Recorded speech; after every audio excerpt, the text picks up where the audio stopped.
ये बढ़ते हैं आज की कहानी की ओर। दोस्तों, ट्रेन के लंबे सफर के दौरान मेरे लिए एक चीज बड़े ही मायने रखती थी।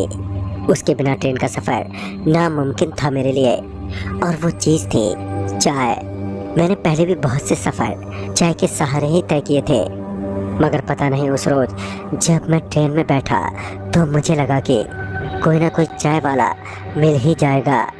मगर अगले 1 घंटे बीतने के बाद उस बोगी में कोई भी चाय वाला नहीं दिखा।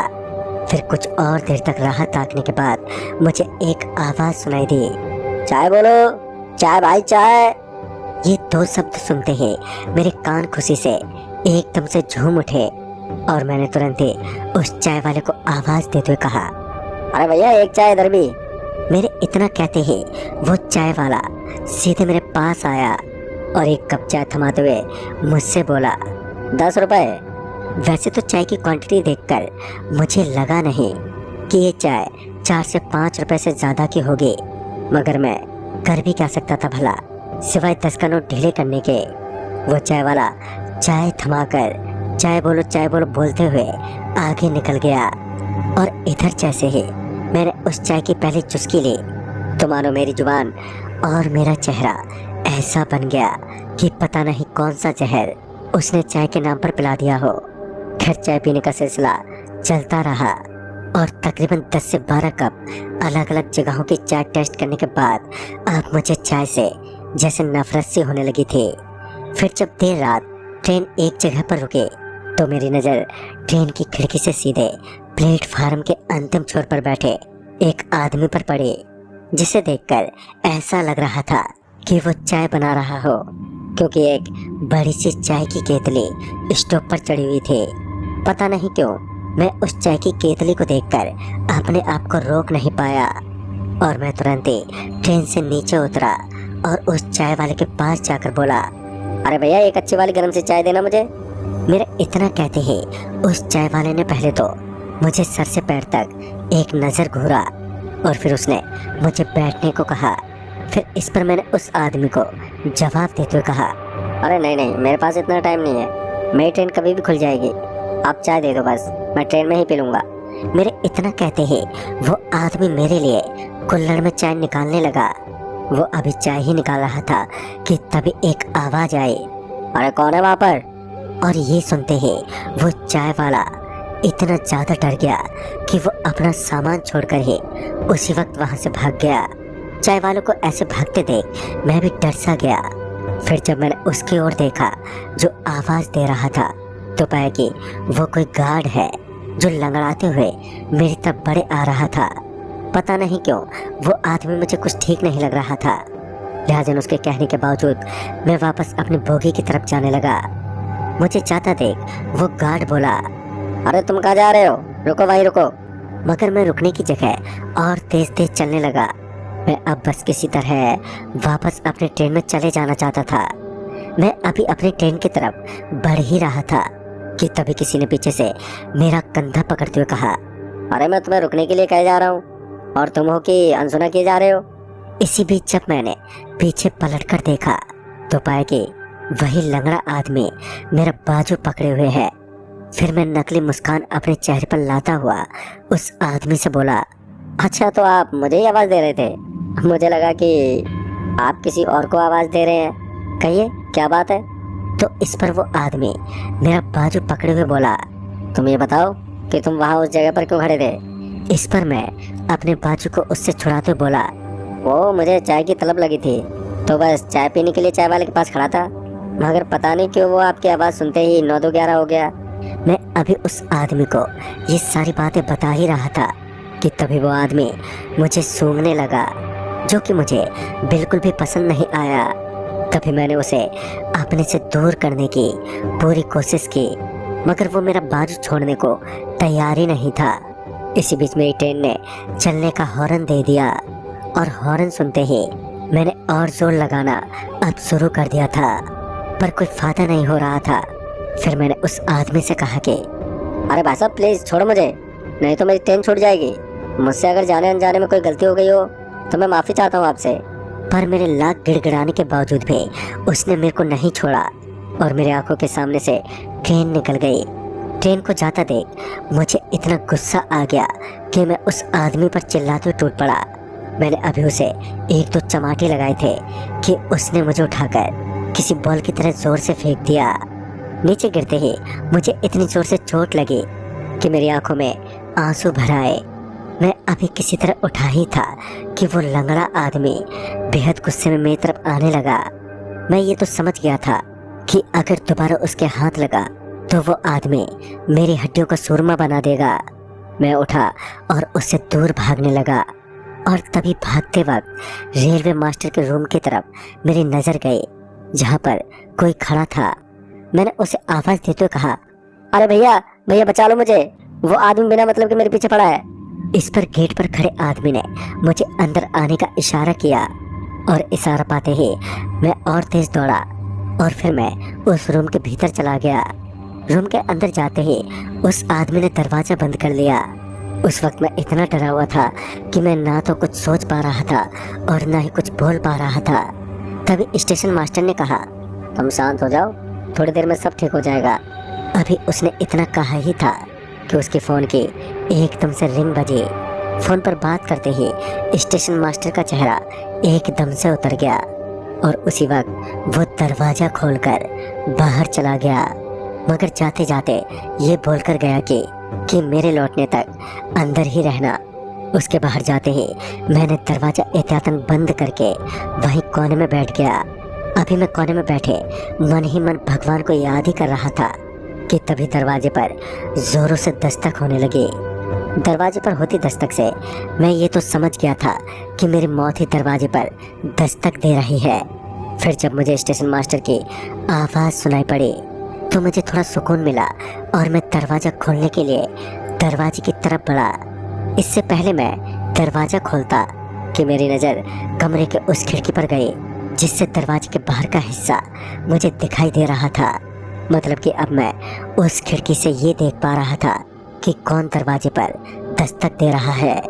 फिर जो मैंने देखा तो देखते ही मेरे दिल की धड़कनों के साथ मेरी सांसें भी बैठ गईं।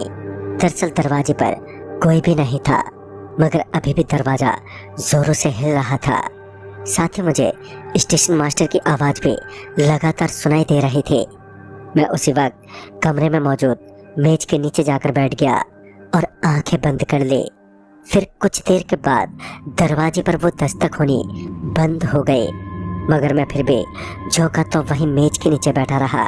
फिर कुछ देर बाद मुझे एक आवाज़ सुनाई पड़ी जो कि कुछ जानी पहचानी सी लगी। फिर जब मैंने एक नज़र उठाकर उसी खिड़की के बाहर देखा तो पाया कि वही चाय वाला चाय लिए गेट पर खड़ा मुझे आवाज़ दे रहा था। उसे देखकर मुझे थोड़ा अच्छा लगा क्योंकि अब मैं अकेला नहीं था। और फिर मैं अपनी जगह से उठा और फिर खिड़की की तरफ जाते हुए मैं उस चाय वाले से बोला, अरे भाई साहब आप क्यों भाग गए थे, और वो कौन था? मेरे इतना कहते ही वो भी खिड़की की तरफ पलटा और खिड़की के करीब आते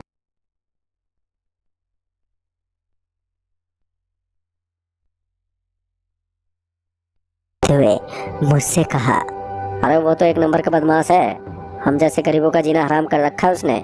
इसी बीच उसने एक कप चाय की प्याली भी मुझे खिड़की से पकड़ा दी और कहा, आप चाय पियो, अब डरने की कोई बात नहीं है। उसके इतना कहते ही मैं भी थोड़ा निश्चिंत हो गया और फिर मैं चाय पीने लगा।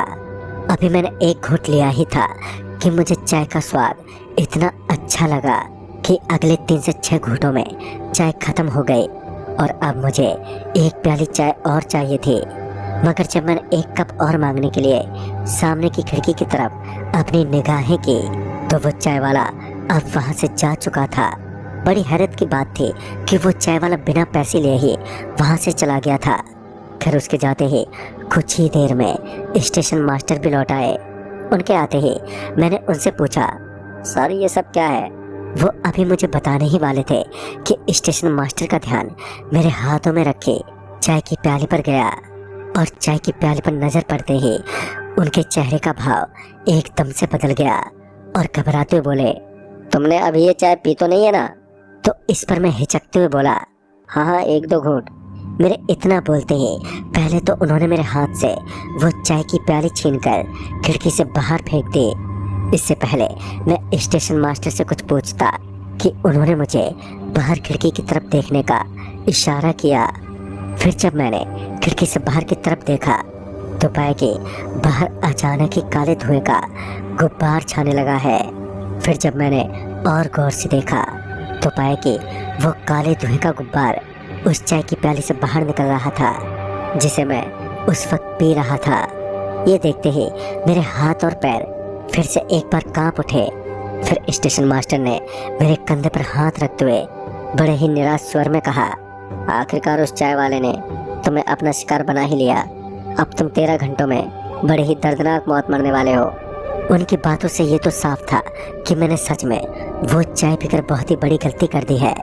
मैं तुरंत ही उस स्टेशन मास्टर के पैरों में गिर पड़ा और रोते हुए बोला, मुझे किसी भी तरह बचा लो, मैं जिंदगी भर आपका एहसानमंद रहूंगा। इतने में ही मेरे मुंह से खून निकलने लगा। मेरे मुंह से खून निकलता देख स्टेशन मास्टर ने तुरंत ही किसी को फोन लगाते हुए कहा, तुम जल्दी से स्टेशन पहुंचो। मुझे लगा कि उन्होंने किसी डॉक्टर को फोन किया है, मगर जब कुछ देर बाद वो आदमी पहुंचा तो वो कोई डॉक्टर नहीं बल्कि एक अजीब आदमी था जिसका पूरा शरीर दूध की तरह गोरा था। उस आदमी ने आते ही मेरी ओर देखा और अपने झोले से एक सफ़ेद कपड़ा निकालते हुए उस कपड़े को मेरे आँख पर बांध दिया। मेरे आँखों पर वो सफ़ेद कपड़ा बांधते ही उस आदमी ने मेरे कानों में कहा, अब जो तुम्हें दिखाई देगा तुम्हें उसे पकड़ना है, और अगर तुम उसे नहीं पकड़ पाए तो तुम्हारी मौत पक्की हो जाएगी। तो किसी भी तरह से उस चीज़ को पकड़ लेना, और उस चीज़ के हाथ में आने के बाद फिर मैं बताऊंगा कि आगे क्या करना है। इतना बोलने के बाद उसने मेरे सिर पर 3 बार किसी चीज़ से मारा और उसके मारते ही मैं एकदम से बेहोश हो गया। फिर जब मुझे होश आया तो मैं किसी कब्रिस्तान में पड़ा हुआ था। अपने आप को एकदम से कब्रिस्तान में पाकर मैं चौंक तो गया था, मगर मेरी आँख उस चीज़ को ढूंढ रही थी जिसे मुझे किसी भी कीमत पर हासिल करना था। पर अभी वहाँ दूर दूर तक खामोशी और सन्नाटे के अलावा और कुछ दिखाई नहीं दे रहा था। मुझे लगा शायद कब्रों में से कुछ भयानक सा निकलेगा, जिस वजह से मैं वहाँ की कब्रों पर आंखें गड़ाए हुए था ताकि कोई भी हलचल हो तो मुझे तुरंत ही पता चल जाए। अभी मेरी नज़रें कब्रों पर ही थी कि तभी मेरी नज़र एक दुबले पतले आदमी पर पड़ी जो कि एक पेड़ के पीछे से झांक रहा था। उसे पेड़ के पीछे से झांकता देख मैंने उसे आवाज़ देते हुए कहा, अरे सुनो भाई। मैंने अभी इतना कहा ही था कि वो आदमी पेड़ के पीछे से मुस्कुराते हुए बाहर आया। जब वो सामने आकर खड़ा हुआ तो पता चला कि उसका एक पाँव नहीं है, वो एक लाठी के सहारे किसी तरह से खड़ा था। फिर मैंने उसे नीचे से ऊपर तक देखते हुए बोला, अरे तुम इतना मुस्कुरा क्यों रहे हो? मैंने अभी इतना कहा ही था कि वो लंगड़ाते हुए मुझसे दूर जाने लगा। उसे दूर जाता देख मुझे ये याद आ गया कि उस सफ़ेद आदमी ने कहा था कि जो भी चीज़ दिखे उसे पकड़ना है। और ये सब याद आते ही मैं उस लंगड़े आदमी को पकड़ने के लिए एकदम से दौड़ा। शुरू में मुझे लगा था कि मैं पलक झपकते ही उसे पकड़ लूँगा, मगर मैं गलत था और मेरी सांसें दौड़ते दौड़ते उखड़ने लगी थी। मगर वो आदमी अभी भी मेरी पकड़ से काफ़ी दूर था, मानो कब्रिस्तान की ज़मीन मुझे उस तक पहुंचने ही नहीं दे रही थी। पर मैंने अभी हार नहीं मानी थी। मैंने एक बार और अपना पूरा दमखम झोंका और उसके करीब पहुंचते ही मैंने छलांग लगा दी। मेरे छलांग लगाते ही वो आदमी एकदम से गायब हो गया। वो तो हाथ नहीं लगा, मगर उसकी लाठी अब मेरे एक हाथ में थी। और जैसे ही मैंने उस लाठी को अपने दोनों हाथों से पकड़ा तो एक तेज रोशनी हुई जिससे मेरी आंख एकदम से चौंधिया गई। फिर जब वो रोशनी गई तो मैंने अपने आप को अपनी ट्रेन के बर्थ पर बैठा पाया। ट्रेन अभी भी उसी स्टेशन पर खड़ी थी, मानो कि समय पीछे गया हो। तभी मेरी नज़र उसी चाय वाले पर गई जिसने मुझे मौत की चाय पिलाई थी। जहाँ उस चाय वाले को देखकर मुझे अभी भी डर लग रहा था, तो वहीं मुझे इस बात की भी खुशी थी कि मैं ट्रेन के भीतर सही सलामत हूँ। मैंने उसी वक्त सोच लिया था कि अब चाहे जो हो जाए ट्रेन से नहीं उतरूँगा। तभी मेरे हथेली में जलन सी होने लगी थी, और जब मैंने अपने हथेली में देखा तो उसमें एक दहकता हुआ लाल रंग का सिक्का था। मैं इससे पहले उस सिक्के को नीचे फेंकता, कि तभी मैंने देखा कि वो सफेद आदमी मेरी ट्रेन की खिड़की पर खड़ा मेरी ओर देख रहा है। फिर जब मेरी नज़र उस आदमी पर गई तो वो बोला, देखो ये सिक्का तुम उस गार्ड को देकर वापस ट्रेन में बैठ जाना और फिर कभी ये जानने की कोशिश मत करना कि यहाँ तुम्हारे साथ क्या हुआ। तुम चुपचाप यहाँ से निकल जाना। और इतना बोलते ही वो आदमी गायब हो गया और उसके गायब होते ही मैं ट्रेन से उतरा और उस गार्ड को ढूंढने लगा। काफ़ी ढूंढने के बाद वो मुझे ट्रेन की सबसे पिछली बोगी के पास खिड़कियों में झांकता हुआ दिखा। मैं उसे देखते ही उसकी तरफ दौड़ा और उसके हाथों में सिक्का थमाते ही मैं बिना उसका चेहरा देखे वापस अपनी बोगी में जाकर बैठ गया। फिर कुछ ही देर में ट्रेन वहाँ से निकल गई और ट्रेन के निकलते ही मुझे बहुत राहत मिली। उस रात का सफ़र काफ़ी खौफनाक रहा। आज भी मेरे हाथ की हथेली पर उस सिक्के का निशान बना हुआ है जिस पर कुछ अलग सी भाषा में कुछ लिखा हुआ है। मैं अक्सर उस निशान को देखकर ये सोचता हूँ कि आखिर वो चाय वाला और वो गार्ड और वो सफ़ेद आदमी कौन थे, उनकी क्या कहानी है। मगर मैं ये जानने की हिम्मत नहीं जुटा पाता क्योंकि मैं फिर से मुसीबत में पड़ना नहीं चाहता हूँ। तो दोस्तों इस कहानी में बस इतना ही।